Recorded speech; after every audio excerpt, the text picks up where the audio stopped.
women we have to stop putting our hands on men. Like, we can't do that. It don't matter how angry you get, bro. Like, you gotta have some control over your anger, because when you get hit back and he hit you harder, you can't cry wolf. Not only is it disrespectful to that man, because that's a sign of like belittling him, like that's a grown ass man. Why would you put your hands on him like you his father? But you cannot be hitting somebody and don't feel like they not gonna snap, bro.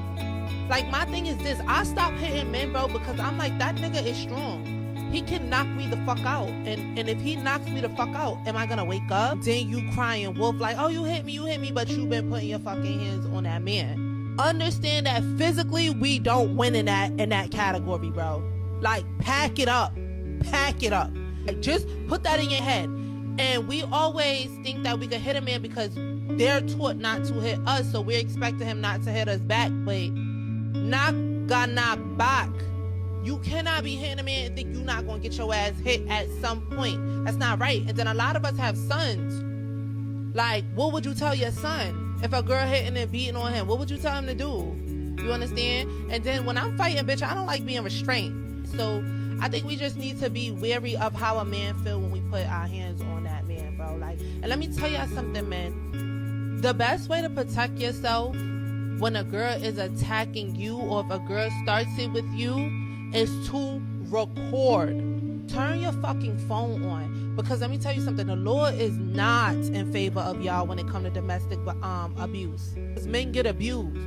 All that scratching, beating on him, da-da-da-da. What's wrong with y'all bitches? Why would you want to be more than your man? Stop hitting men. Retire that. On December 18th of 2018, I was set on fire by my husband.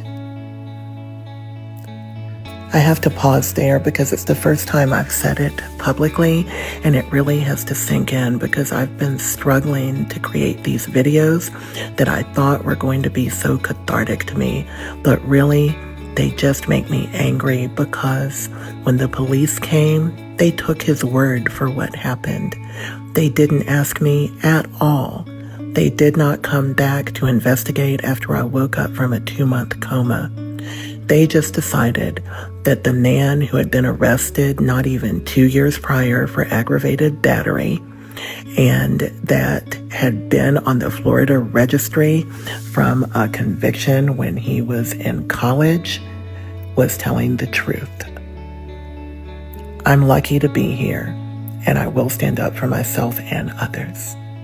I love y'all. Remember that whatever you're going through, this too shall pass.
punch a woman, you're going to jail. You know, we would have clients who get slapped left, right, and center. And they'll say, well, you know, she only did it one time or she did it twice, but she's really a good person. And nobody's saying that your spouse is not a good person, but just think about it and change the genders. He only slapped me once. He only punched me twice, but he's still a good person, right? And that's how I try to help men see that there's really no difference between a woman punching and slapping you versus a man punching and slapping you. Those are both forms of abuse.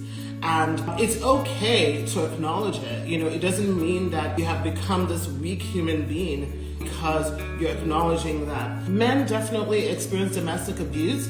Domestic abuse, as I've always said, is not only physical, you know. There's verbal abuse, there's psychological abuse, there's emotional abuse, there's abuse of the legal system where, you know, women know that they can allege something falsely, you know, and that person can get arrested because most women are believed first before men in situations of physical and domestic violence. The domestic violence pattern is kill her.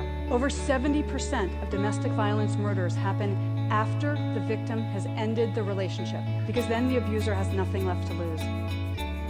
Other outcomes include long-term stalking, even after the abuser remarries, denial of financial resources, and manipulation of the family court system to terrify the victim and her children. And still we ask, why doesn't she just leave?